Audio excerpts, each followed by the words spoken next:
하나님의 뜻으로 말미암아 그리스도 예수의 사도된 바울은 에베소에 있는 성도들과 그리스도 예수 안에 있는 신실한 자들에게 편지하노니 하나님 우리 아버지와 주 예수 그리스도로부터 은혜와 평강이 너희에게 있을지어다.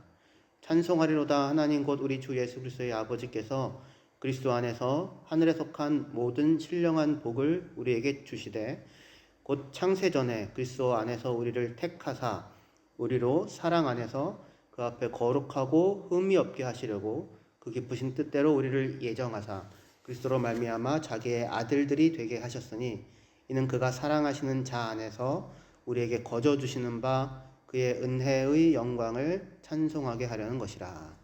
지난주에 저희는 우리가 성도라는 말이 무엇인지, 성도가 되었다고 하는 것이 무엇인지를 부르심과 관련하여서 본문을 살펴보았는데 한 번에 다 다룰 수 없는 개념들이어서 사실은 그래서 오늘도 성도라는 말을 조금 더 살펴보고 그와 더불어 그리스도 안에 있는 신실한 자들이라는 표현까지 함께 생각해보고 은혜를 같이 누렸으면 좋겠습니다. 성도, 신실한 자들, 에베소에 있는 성도들에게 편지한다. 그리스도 예수 안에 있는 신실한 자들에게 편지한다. 그렇게 얘기해서 에베소에 있는 교인들, 예수 믿는 자들에 대해 성도라고 하는 말과 신실한 자들이라고 하는 두 가지 말로 그들을 표현하고 있습니다. 부르고 있습니다. 근데 이 성도라는 말과 신실함, 믿을 수 있음, 신실함, 충성됨 이렇게 다 포괄되는 말일 텐데 이건 서로가 다 같이 연결되어져 있는 말이어서 뭐 하나만을 따로 떼어서 얘기하기는 어려울 수 있어요. 그래서 성도라는 말씀을 얘기를 다시 한번 좀 더 생각해보고 거기에서 믿는 자, 신실한 자라고 하는 부름에 대한 이해까지 넘어가려고 합니다. 구약 성경에서 우리는 종종 성도라는 표현을 만납니다. 지난주에 말씀드렸던 것처럼요. 우리 개역개정 한글 성경에 29번 정도 성도라는 말이 나오는데 그 중에 10번은 거룩이라는 의미로 사용되는 코데시의 번역어고요. 그 중에 19번은 신실함을 의미하는 하시딤이라는 말의 번역어로 성도라는 말을 사용하고 있어요. 그러니까 우리 한글 개역 성경은 성도라는 그 말 안에 거룩하다, 신실하다라는 내용을 다 포괄하고 있다고 이해하고 있는 거예요. 그런데 우리 본문에서도 바울은 에베소 교회에 편지하면서 그들을 에베소에 있는 성도들, 그리스도 예수 안에 있는 신실한 자들이라고 부르고 있습니다. 거룩과 신실함이라는 두 가지 개념을 바울 또한 연결시키고 있는 것입니다. 그런데 지난주에도 저희가 보았던 것처럼 거룩이라는 말은 오직 하나님께만 해당되는 말이라고 했죠. 그죠?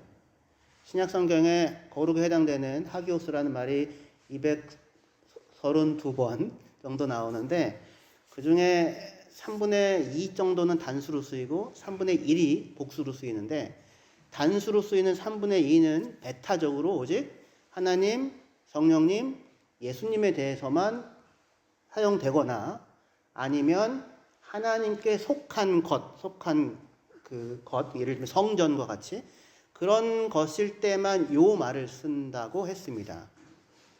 그런데 복수로 사용될 때는 대체로 다 성도들, 우리들을 나타낼 때 이 말을 사용한다고 그렇게 말씀드렸었어요.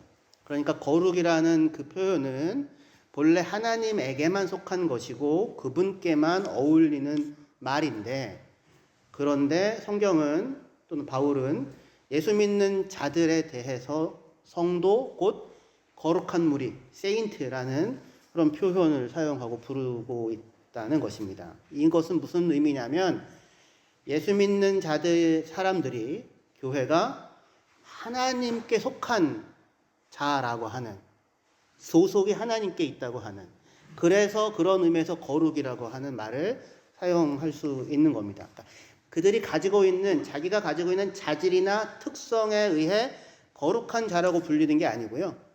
그게 아니라 예수 믿는 사람들이 우리가 하나님께 속한 그의 소유, 그의 것이 되었기 때문에 거룩한 자, 성도라고 부를 수 있는 거예요.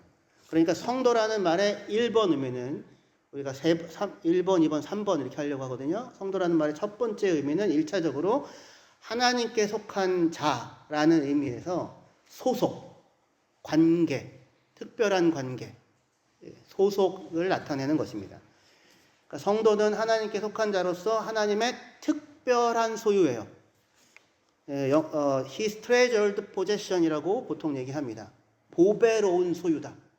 그냥 하나님께 속했다가 아니라 하나님께 보배롭고 존귀한 자다. 내 백성이다, 나의 것이다. 그렇게 얘기가 되는 거예요. 예수 그리스도를 믿음으로 그리스도 예수 안에 있는 자들은 성도이고 그들은 하나님께 속한 보배롭고 존귀한 그의 특별한 소유입니다. 여러분들이요. 저기 남 얘기 아니고요. 난민이 불쌍한 것은 아무도 그 사람을 책임질 국가가 없다는 것이라고 했잖아요. 하나님께 속했다고 하는 것은 누가 책임진다는 겁니까? 하나님이 책임진다는 거예요. 그러니까 책임진다는 것을 넘어서서 뭐냐면 특별하게 보배로운 소유다라는 거예요. 성도가, 예수 그리스도를 믿는 사람들이요. 구약에서 이스라엘에 대해 하나님의 특별한 소유, 세굴라라고 하는 히브리어를 쓰는데요. 특별한 소유, 세굴라, 보배로운 소유, 그 말을 신약 성도에 대해서도 동일하게 사용을 하고 있습니다. 자, 근데 하나님께 속한 것이 있으면 속하지 않은 것도 있는 거잖아요. 거룩한 것이 있으면 속된 것이 있고요.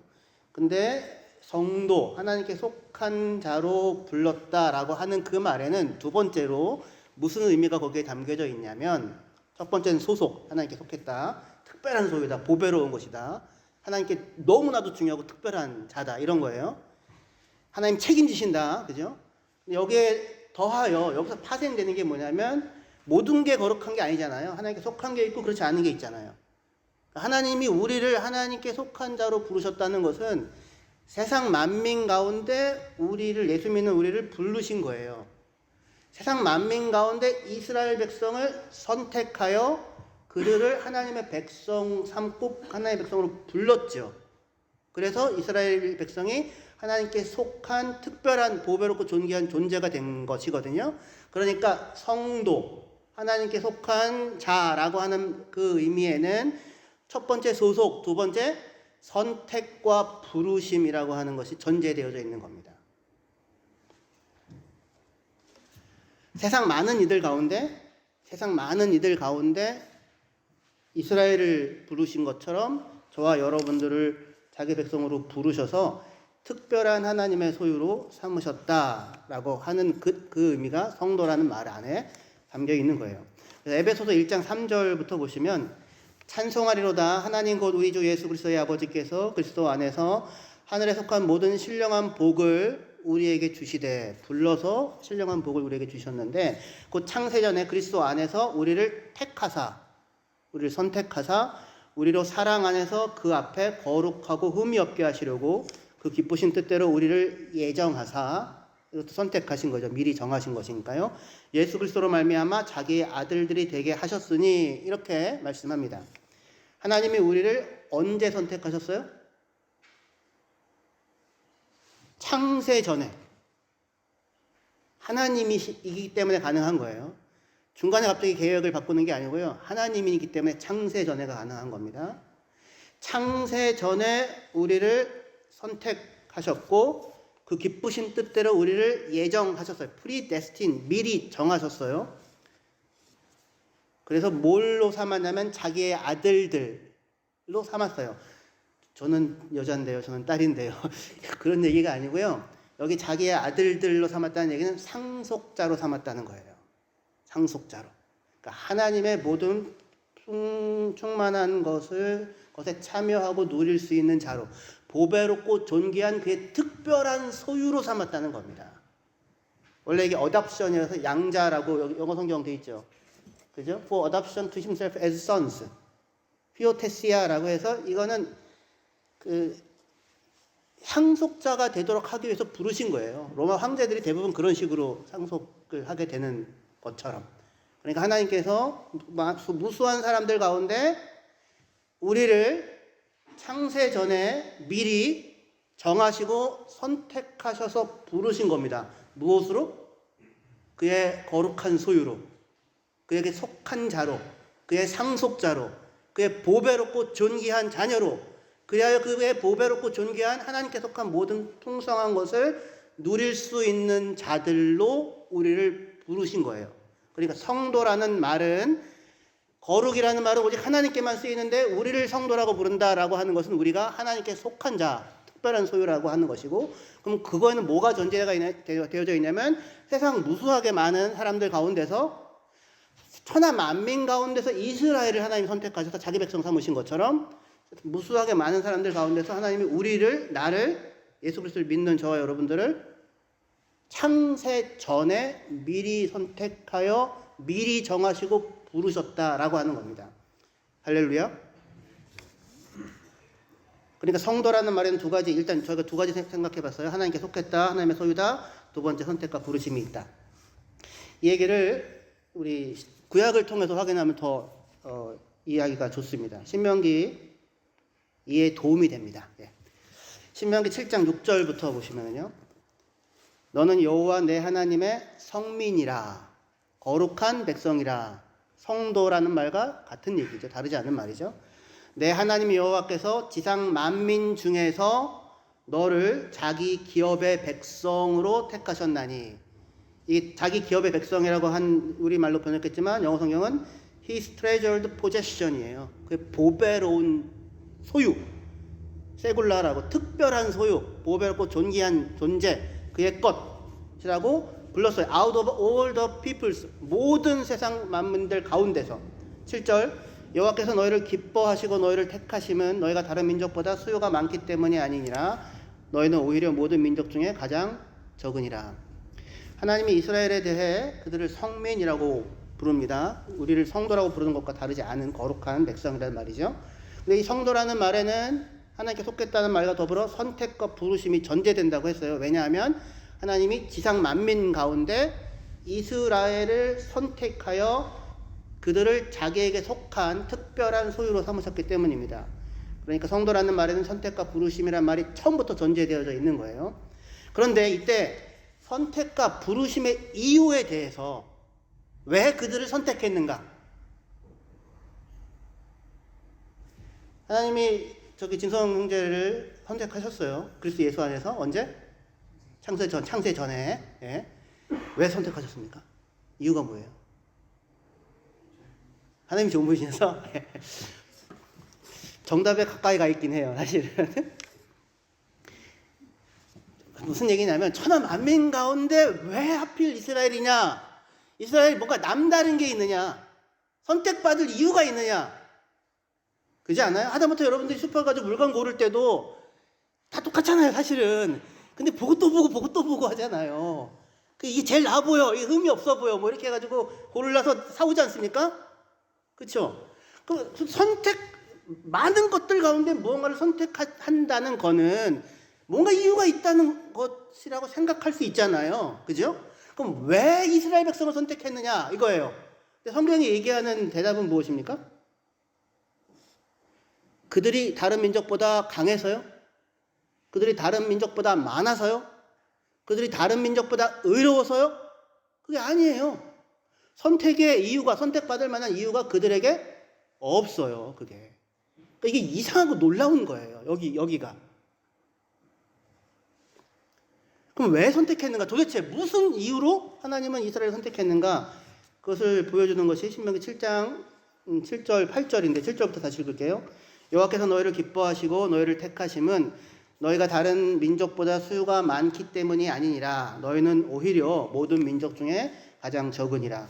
여호와께서 다만 너희를 사랑하심으로 말미암아 또는 너희 조상들에게 하신 맹세를 지키려 하심으로 말미암아 자기의 권능의 손으로 너희를 인도하여 내시되 너희를 그 종 되었던 집에서 애굽 왕 바로의 손에서 속량하셨다. 값주고 사오셨다.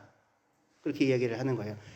하나님이 지상 만민 가운데서 이스라엘을 자기의 특별한 소유로 선택하신 이유는 그들에게 있는 것이 아니고 하나님께 있었습니다. 하나님이 그들을 사랑하셨기 때문이에요. 왜 사랑하는 데에 대해서는 묻지를 마세요. 사랑에는 원래 그게 최종적인 대답이에요. 다른 답이 없어요.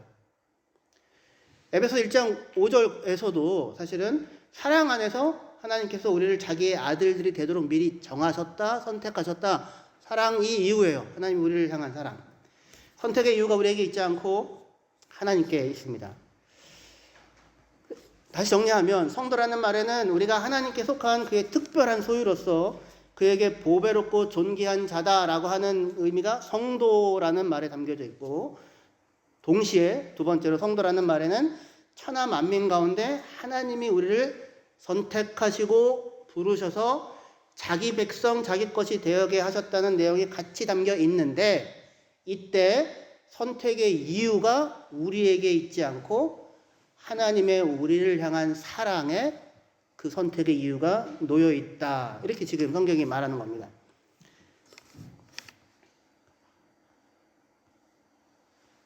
자, 그런데 이때 여기서 하나 더 나가야 돼요. 성도라는 말에는 지금 두 가지 살펴봤잖아요.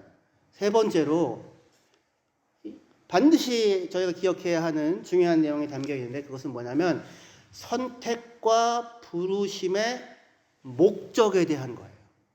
목적에 대해서. 하나님께서 지상 만민 가운데서 이스라엘 백성을 자기 백성으로 선택하여 그들을 특별한 소유로 삼으신 목적은 그들이 제사장 나라가 되어서 땅에 있는 모든 백성을 축복함으로 땅에 있는 모든 족속이 복을 얻는 일이 일어나도록 그들을 부르셨어요. 그렇죠?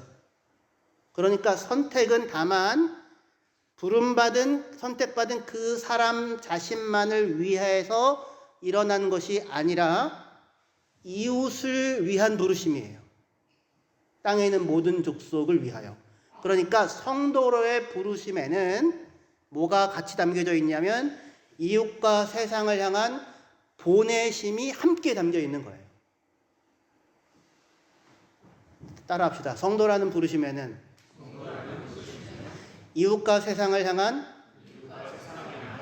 보내심이 함께 담겨 있다.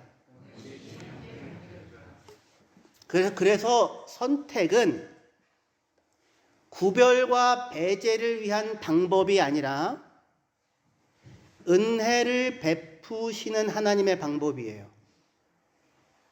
여기 우리는 예수를 믿음으로 예수 안에서 하나님께 속한 그의 거룩한 백성, 성도가 되었죠. 우리는 지상 만민 가운데서 하나님의 특별한 소유로 선택을 받았고 그의 백성으로 부르심을 받았습니다. 그런데 그 이유는 내가 남들보다 의롭거나 내가 남들보다 더 뛰어난 무언가가 있어서가 아니었었어요. 이스라엘도 마찬가지였어요.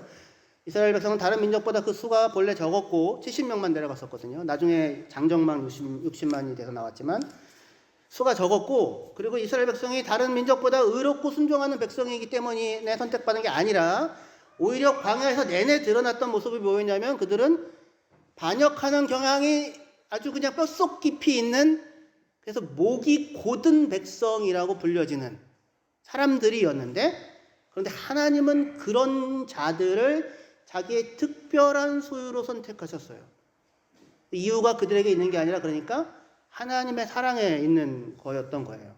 그리고는 그들을 부르셔서 뭘 하냐면 그들과 더불어 하나님의 뜻, 그게 뭡니까? 땅에 있는 모든 족속을 복되게 하는 그 일로 이들과 더불어 일을 하고 이들과 더불어서 그것을 이루어 가시려고 하십니다. 그죠? 우리를 불러서 하시는 것도 마찬가지예요. 그럼 생각해 보세요. 땅에 있는 모든 족속을 복되게 하시는 그런 그랜드 플랜인데, 이런 거를 하나님이 하시려면 좀 더 그럴듯한 사람, 좀 더 말 잘 한마디 하면 그냥 10개를 알아들어가지고 우리 렘차행 하나님께 성도님들 같이 그런 분들을, 그런 사람들을 불러서 함께 그들을 통해서 일을 해나가면 좋을 텐데, 근데 이스라엘 불러놓은 이스라엘 그렇지 않잖아요, 사실은. 그죠? 제자들도 마찬가지죠. 예수님이 제자들을 선택하여 부르시는데 그냥 죽기까지 충성하겠나이다, 그 말 끝까지 잘 지켜내는 사람들과 함께 하면 좋을 텐데, 근데 그렇지 못했던 사람들을 근데 부르신다고요. 그리고 그들을 통하여 땅에 있는 모든 족속을 복되게 하시는 일을 하시겠다고 하시는 거라고요. 그죠? 하나님이 창세 전에 저를 선택하셨고요. 창세 전에 여러분들을 선택하여서 부르셨습니다. 뭘 하려고? 우리에게 일단 복 주시고 자기 소유를 삼으시고 그리고 땅에 있는 모든 족속의 복을 우리와 함께 만들어 가기 위하여서. 하나님이 지혜로운 선택이십니까? 저희야 감사하지만 근데 하나님은 그렇게 하시려고 하세요. 지금 우리와 더불어서 온 땅을 복되게 하시는 일을 이루어 가시려고 우리를 부르십니다. 하나님은 근데 왜 이렇게 하시는가? 왜 이런 할 만한 사람을 좀 부르시지. 디모데전서 1장 15절 보시면 바울의 얘기입니다. 바울의 이야기. 믿부다라는 말은 이쁘다라는 뜻 아니고요. 믿을만하다 그런 뜻입니다. 네. 믿부다 모든 사람이 받을 만한 이 말이요 그리스도 예수께서 죄인을 구원하시려고 세상에 임하셨다 하였도다. 너무나도 놀라운 말이에요. 그리스도 예수께서 누구를 구원하시려고 세상에 임하셨어요? 죄인을 구하려고 세상에 임하셨어요. 의로운 자를 구하려고 세상에 임하셨도다가 아니었어요. 그리스도 예수께서 죄인을 구원하시려고 세상에 임하셨다 하였도다. 죄인 중에 내가 괴순이라. 바울이 얘기해요. 바울이. 그래서 복음이에요.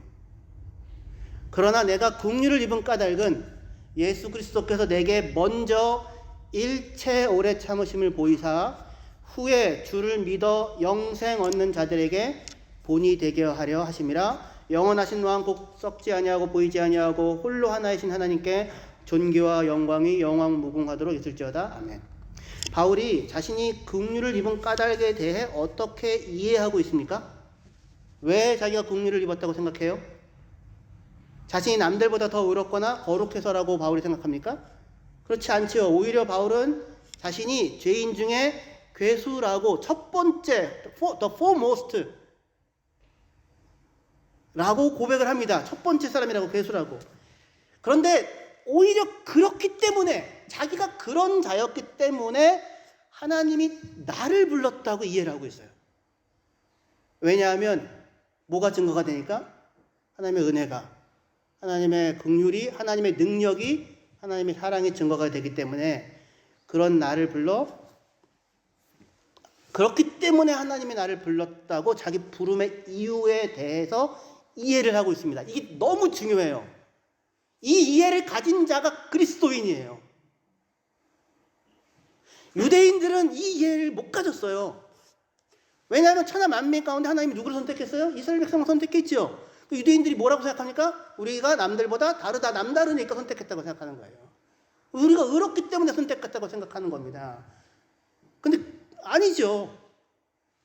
성경을 통해서 다 확인하고 있는 거잖아요. 바울 스스로 이야기하는 것이, 이해하는 것이 자기의 선택의 이유는 오히려 자기가 죄인이었기 때문에 그리스도께서 죄인을 구원하시기 위하여 이 땅에 임하셨도다 라고 하는 것으로 자기의 선택을 이해합니다. 교회를 핍박하던 시절에 바울은 자기가 죄인이라고 생각하지 않았어요. 자기가 누구보다도 의로운 사람이라고 생각했었습니다. 그런데 자신이 열심을 다하여 하나님을 위해 행한다고 생각했었던 일들이 오히려 하나님의 원수로 행하고 있었다는 사실에 마주친 뒤에 바울은 자신이 하나님 앞에서 누구보다도 더 큰 죄인이 자기임을 확인할 수 있었습니다. 하나님의 은혜는 자신의 죄인됨에 대한 깊은 인식과 더불어서만 같이 와요. 그래야 그게 은혜로 느껴져요. 은혜가 은혜로 작용해요. 하나님의 은혜는 이와 같이 자신의 죄인됨에 대한 절절한 인식과 더불어 사람에게 찾아옵니다.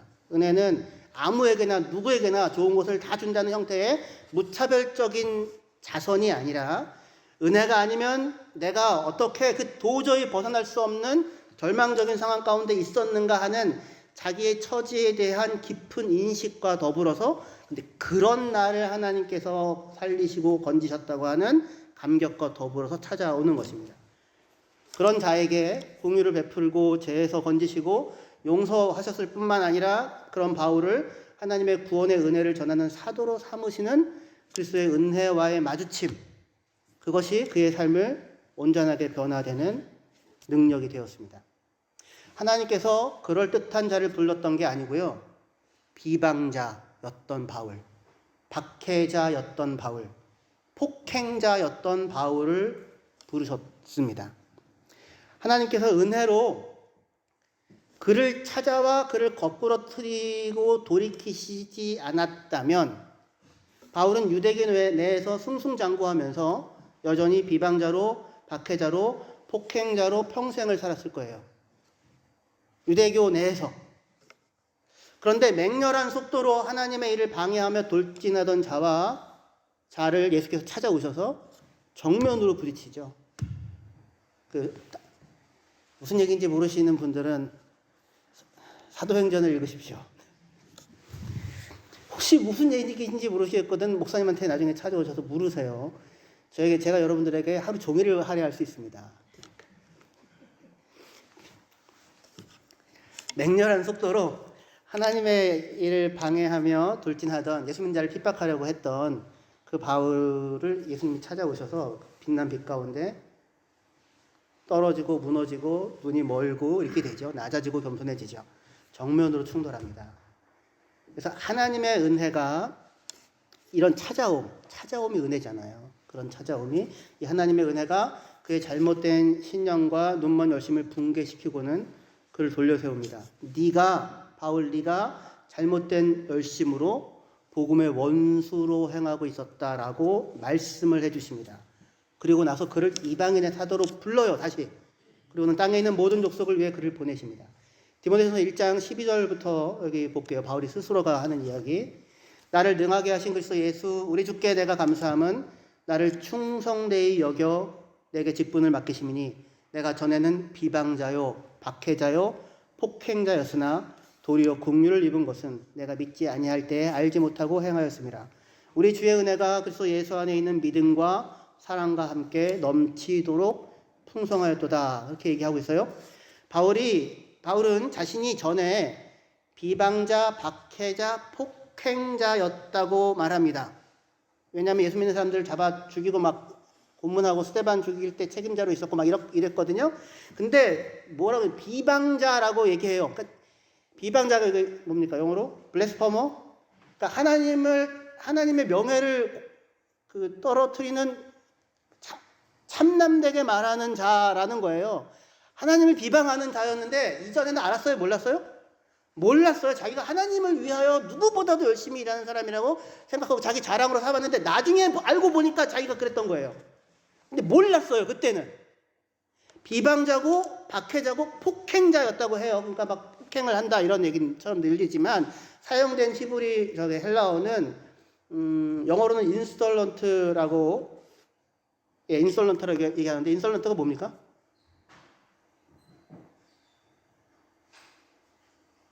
금방 안 나와요? 한국말로 어려워요? 네, 영어가 힘들면 헬라어로 합시다. 예, 휘브리스테스라고 해서 휘브리스라는 말 혹시 들어보셨나요?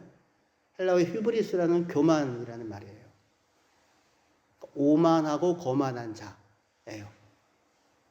그러니까 바울이 자기가 이전에 예수를 몰랐을 때, 예수를 믿는다고 하는 것이 무엇인지 몰랐을 때 바울은 자기 자신이 이전에 비방자이고 박해자이고 그리고 거만하고 오만한 자로 살았었는데, 근데 이 폭행자라고 번역된 이 말을 바울은 로마서 1장 30절에서 죄인들을 묘사할 때 사용하거든요. 비방하는 자요, 하나님께서 미워하시는 자요, 능욕하는 자요, 교만한 자요, 자랑하는 자요 할 때 여기 능욕하는 자요가 똑같은 말이에요. 폭행자라고 하는 말이. 그러니까 지금 여기 비방하고 능욕하고 거만하고 교만한데 자신이 하나님을 미워한다는 사실을 몰라요. 바울이. 우리 하나님을 사랑한다고 생각하고 있는 거잖아요. 자신이 하나님이 미워하는 자리에 있다는 사실을 알지 못할 때 이 사람은 돌이킬 방법이 없습니다. 비방하고 능욕하고 교만하고 자랑해요. 이 사람을 바꿀 수 있는 길이 없어요. 바울이 그런데 이전에 그런 자리에 있었다고요. 죄인 중에 괴수, 죄인들 중에 가장 첫 자리. 스스로 바울 생각할 때 스스로 너무나도 의로워서 자신이 죄인이라는 사실을 도무지 인식하지 못하던 사람. 그런 바울을 그리스도께서 정면으로 충돌하셔서 그의 헛된 자랑과 의의 주장을 붕괴시키고 그를 돌이켜 그리스도 예수 안에 있는 믿음과 사랑 가운데서 자신을 발견하게 하십니다. 그리고는 그 바울을 그리스도의 은혜를 전하는 사도로 보내요. 그런 바울을 충성되이 여겨주시면서, 여기 충성되이 여긴다라고 할 때 충성되다는 말이 에베소서에서 성도들에 대해 그래서 예수 안에는 신실한 자라고 한 그 말과 똑같은 말이에요. 다 같은 말입니다. 예수를 믿는다는 것, 여러분, 예수를 믿는다는 것은 놀라운 일입니다. 놀라운 일입니다.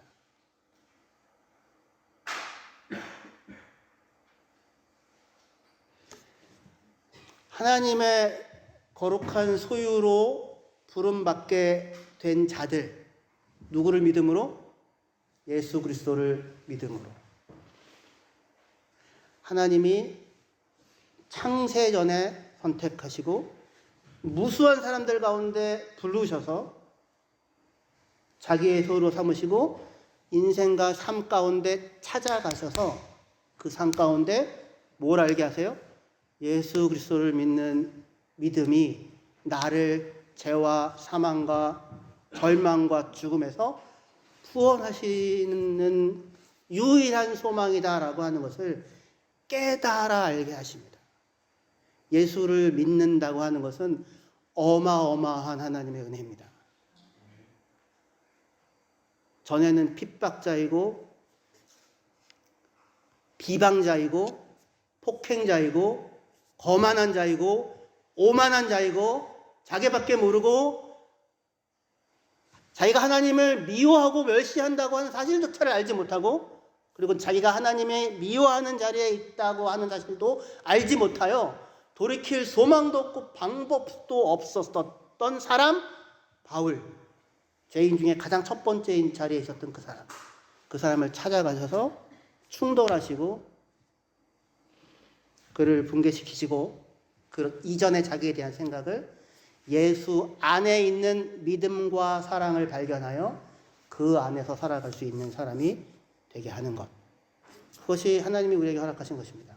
성도가 되었습니다. 그리스도 안에서 성도이며 그리스도 안에서 그리스도를 믿는 신실한 자, 충성된 자. 하나님께서 우리를 부르셨습니다. 무엇으로요? 성도로. 우리는 누구의 소유입니까? 하나님의 것입니다. 특별한 소유입니다. 아무도 함부로 할 수 없는 그 특별한 소유입니다. 하나님께서 책임지시는 존재입니다. 하나님의 상속자로 불려졌습니다. 할렐루야. 근데 이 부름에는 뭐가 전제가 되어 있어요? 목적이 뭡니까? 부르심의 목적은? 땅에 있는 모든 족속을 향하여 이웃을 위하여 부르신 거예요. 아무것도 없는 자들인데 이유가 있어서가 아니라 그래서 우리를 선택하신 하나님의 선택은 차별과 배제를 않는 형태의 방식이 아니라 우리를 불러 이웃을 복대 우리 같은 사람을 불러서 죄인 중에 괴수인 자를 불러서 하나님의 은혜를 증거하는 사람으로 삼아 그들을 하나님의 풍성한 보관으로 불러들이도록 하기 위하여 그 이유 때문에 바울을 선택하신 그 하나님, 그 이유 때문에 나를 선택하시고 나를 사랑하시고 나를 불러주셔서 복되게 하시는 그 하나님. 저는 저 스스로 생각할 때 하나님이 아니면 진짜 감당이 안 되는 인간이에요. 제가 아무리 생각해도 참 감사합니다. 정말로 저와 같이 살아주는 아내도 감사하지만 하나님 우리를 이렇게 부르시고 그리고 우리를 보내시는 것입니다. 우리를 통하여 우리와 더불어 땅에 있는 모든 족속을 복되게 하는 일을 행해 가시려고 하세요. 그리고는 우리를 보고 충성되게 여겨서 내가 너를 불렀다고 얘기하십니다. 내가 너를 충성되다고 생각해서 내가 너를 불렀다. 예수를 믿는 믿음 안에서 은혜가 무엇인지를 알고 충성되이 이 은혜에 네가 받은 그 은혜의 풍성함을 주위에 있는 사람, 네 곁에 있는 사람 같이 나누는 하나님의 사람으로 살아라. 성도, 예수 믿는 자, 신실한 자. 우리를 향한 그 부르심에 합당하게 반응하시는 저와 여러분들이 되시기를 주의 이름으로 축원합니다. 기도하시겠습니다.